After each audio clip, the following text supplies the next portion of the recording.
नमस्कार, आप देख रहे हैं आज तक। आपके साथ मैं हूं अर्पिता आर्य। ओमिक्रॉन कितना घातक है अभी हमें पता नहीं है, लेकिन इसके स्पाइक प्रोटीन्स में हुए म्यूटेशंस दुनिया के माथे पर चिंताओं की लकीरें खींच चुके हैं। भारत भी ओमिक्रॉन की एंट्री रोक नहीं सका। शायद देर सबेर ये होना ही था। इसलिए भारत ने ओमिक्रॉन के खिलाफ 5 पंच मारने वाली रणनीति तैयार की है।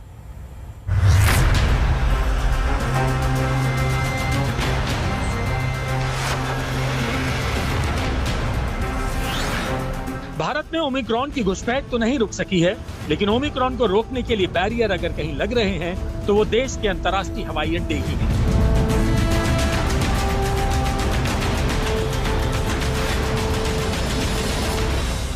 एक दिसंबर से ही एट रिस्क देशों यानी उन देशों जहां से ओमिक्रॉन वेरिएंट की भारत यात्रा का जोखिम सबसे ज्यादा है, वहां से आ रहे हवाई यात्रियों की टेस्टिंग, ट्रेसिंग और आइसोलेशन की कड़ी शर्तें लागू कर दी गई हैं। वह देश जो कि एट रिस्क की कैटेगरी में आज नहीं आते, लेकिन जिस गति से यह वेरिएंट फैल रहा है या ओवरऑल यूरोप या कुछ देशों में अधिक केस नोट किए जा रहे हैं, तो हमने यह भी कहा है कि बाकी देशों से आने वाले यात्रियों को भी 2% पैसेंजर्स को हम RT-PCR टेस्टिंग के द्वारा टेस्ट करेंगे, और अगर वह नेगेटिव आते हैं तो उनको 14 दिन सेल्फ मॉनिटरिंग करनी है। यह रिवाइज्ड गाइडलाइंस हमारी 1 दिसंबर से इम्प्लीमेंटेशन में आ चुकी हैं। तो देश में ऐसी 37 फ्लाइट लैंड की पिछले एक दिन में, और उसमें 7,976 पैसेंजर्स आए जिनको कि RT-PCR टेस्ट एयरपोर्ट पर किया गया, और उसमें से 10 पैसेंजर्स RT-PCR पॉजिटिव थे, तो जिनका जीनोमिक सैंपल भी हमने कलेक्ट करके भेज दिया है। इस विषय में हम WHO की गाइडलाइन, WHO की जो एडवाइस है उसको भी हाईलाइट करना चाहेंगे कि WHO ने कहा है कि हम ब्लैंकेट ट्रेवल बैन ना लगाएं देश, और साथ ही कहा है कि एविडेंस बेस्ड और रिस्क बेस्ड अप्रोच के तहत हम अपने स्क्रीनिंग ऑफ पैसेंजर्स बढ़ाएं, अपनी टेस्टिंग बढ़ाएं, और क्वारंटाइन रिलेटेड अपनी जो प्रोसेस है उनको और स्ट्रेंथन करें। उसके तहत ही हम लोग कार्य कर रहे हैं।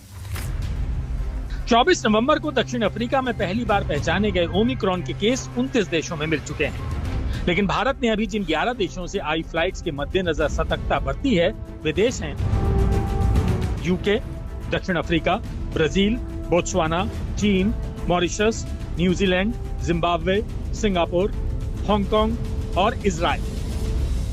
गौरतलब है कि अगर ओमिक्रॉन नहीं आता तो 15 दिसंबर से भारत में नियमित अंतर्राष्ट्रीय उड़ानें तक शुरू हो जाती। भारत ने इसका ऐलान भी कर दिया था। 21 महीने के बैन के बाद भारत में नियमित अंतर्राष्ट्रीय हवाई यात्रा शुरू हो जाती, लेकिन 50 से अधिक म्यूटेशन वाले ओमिक्रॉन वेरिएंट ने इस प्लान को बेमियादी टाल देने के लिए मजबूर किया है। ये ओमिक्रॉन जो वेरिएंट आया है कोविड का, इसके आधार पर दोबारा पूरा विश्व सचेत हो चुका है। WHO और बाकी एजेंसीज ने भी कहा है कि सचेतता हमें रखनी होगी। वर्तमान में 31 देशों के साथ हमारा एयर बबल एग्रीमेंट है, और 10 देशों के साथ हमारा प्रस्ताव भी है एयर बबल एग्रीमेंट की शुरुआत करने के लिए। जिन 31 देशों के साथ हमारा एयर बबल एग्रीमेंट है, उन 31 देशों में कई देशों में हमने वृद्धि भी लाई है। स्वास्थ्य की चिंता, जनता की चिंता और आवागमन की सुविधा भी। तो वर्तमान में 11 देशों के लिए हमने एट रिस्क उन 11 देशों को रखा है। जिन देशों से हमारे यात्री भारत आएंगे उनकी सबकी टेस्टिंग हमें सुनिश्चित करनी होगी। ओमिक्रॉन से कोई कोविड लहर ना पैदा हो, इस जद्दोजहद में स्वास्थ्य मंत्री मनसुख मांडविया ने एयरपोर्ट, पोर्ट और स्वास्थ्य अधिकारियों के साथ भारत में एंट्री पॉइंट्स पर ही स्क्रीनिंग के मद्देनजर बैठक भी की है। स्वास्थ्य मंत्रालय सभी राज्यों और केंद्र शासित प्रदेशों को कड़ी सतर्कता बरतने और उनके राज्यों में आने वाले अंतर्राष्ट्रीय यात्रियों पर नजर रखने का निर्देश दे चुका है। राज्यों को अंतर्राष्ट्रीय यात्रा से आए कोविड पॉजिटिव मरीजों के सैंपल्स की जीनोम सीक्वेंसिंग कराने को कहा गया है। साथ ही उनके संपर्क में आए लोगों की पहचान और 14 दिनों तक फॉलो अप का निर्देश दिया गया है। इस बीच ओमिक्रॉन प्रभावित देशों से आए वो यात्री जो कोविड पॉजिटिव तो पाए गए हैं, लेकिन उनमें ओमिक्रॉन की पुष्टि नहीं हुई है, उन्हें लेकर खास सतर्कता बरती जा रही है। ऐसे ही 4 मरीजों को दिल्ली के LNJP अस्पताल में आइसोलेशन में रखा गया है। सिचुएशन काफी कंट्रोल में है और संतोषजनक है, परंतु अभी जो साउथ अफ्रीका से एक नया वेरिएंट कोरोना का, जिसे ओमिक्रॉन कहा जा रहा है, उसकी वजह से पूरी दुनिया के अंदर चिंता का विषय बना हुआ है, क्योंकि ये जो नया वेरिएंट है बहुत तेजी से फैल रहा है। बताया जा रहा है कि काफी तेजी से फैल रहा है, और WHO ने कहा है कि भाई this is a virus of concern है। अभी बहुत सारी रिसर्च तो नहीं आई है, परंतु कंसर्न है इसका। ओमिक्रॉन के अटैक के मद्देनजर भारत की पहली और इकलौती रणनीति अभी टेस्टिंग और ट्रेसिंग है, लेकिन इसके तेज संक्रमण की परिस्थिति में बेड, दवाइयों, ऑक्सीजन सिलेंडर्स के पर्याप्त इंतजाम करने पड़ेंगे। हाल ही में प्रधानमंत्री नरेंद्र मोदी ओमिक्रॉन को लेकर समीक्षा बैठक कर चुके हैं। इसके बाद से ही स्वास्थ्य मंत्रालय की ओर से सोशल डिस्टेंसिंग, मास्क पहनने और वैक्सीनेशन को लेकर नए सिरे से चेताया जा रहा है। उधर वैक्सीन के बूस्टर डोज को लेकर भी बहस शुरू हो गई है।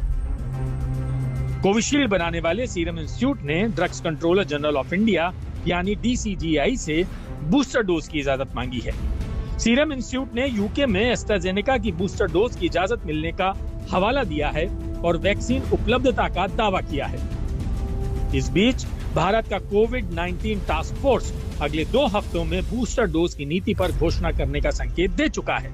अभी 36 देशों में बूस्टर डोज की इजाजत है। मिलन शर्मा के साथ आज तक ब्यूरो।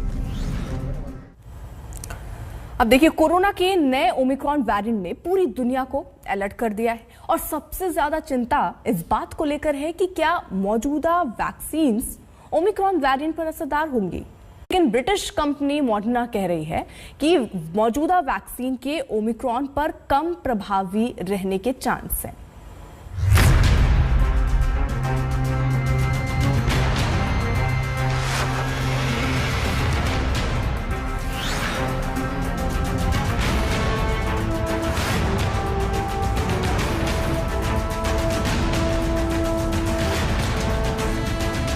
चौबीस नवंबर को दक्षिण अफ्रीका में पहला केस सामने आने के बाद से अब तक 15 से ज्यादा देशों ने ट्रैवल बैन लगाया है, लेकिन फिर भी 30 देशों में ओमिक्रॉन वेरिएंट के केस रिपोर्ट हो चुके हैं, जिसमें अब अमेरिका भी शामिल है। लेकिन अभी तक किसी को ये नहीं मालूम कि मौजूदा वैक्सीन ओमिक्रॉन पर प्रभावी होंगी भी या नहीं। The emergence of the Omicron variant has understandably captured global attention. At least 23 countries from 5 of 6 WHO regions have now reported cases of Omicron, and we expect that number to grow. WHO takes this development extremely seriously, and so should every country. But it should not surprise us. This is what viruses do.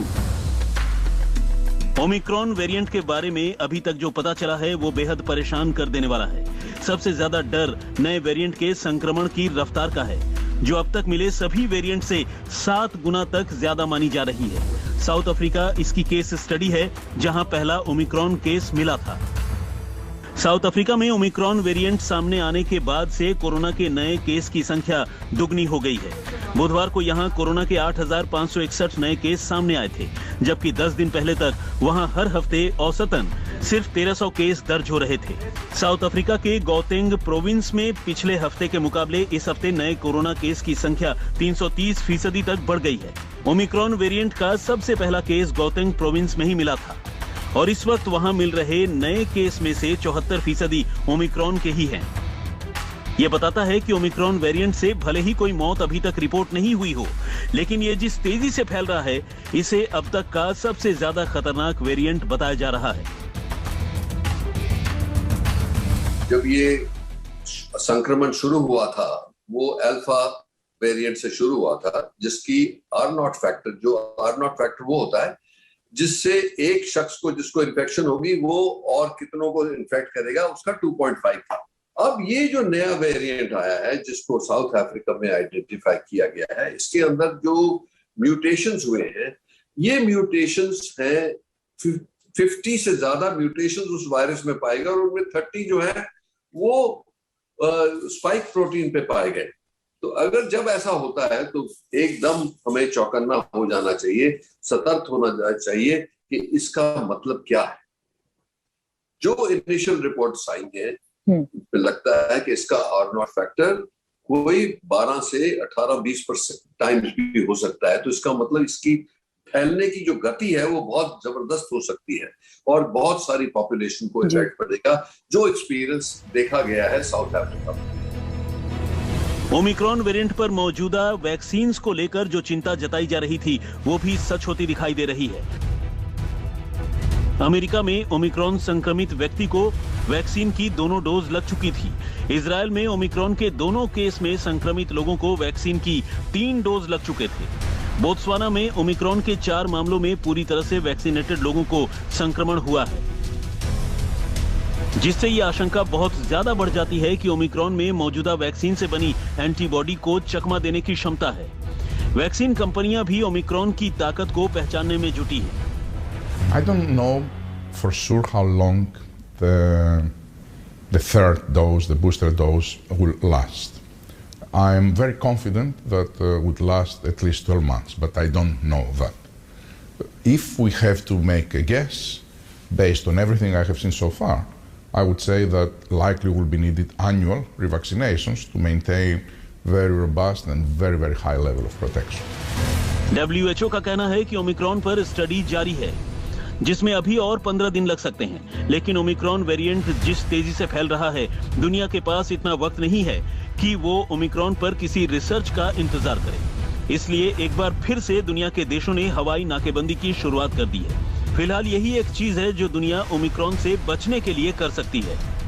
जहां बाहर के vaccine मैन्युफैक्चररों ने, चाहे वो Moderna हो या Pfizer हो, अपने हाथ खड़े कर दिए हैं ओमिक्रॉन के सामने, भारत सरकार का कहना है कि वैक्सीन्स काम करेंगी या नहीं इस वेरिएंट के खिलाफ, इस पर अब शोध शुरू हो गया है।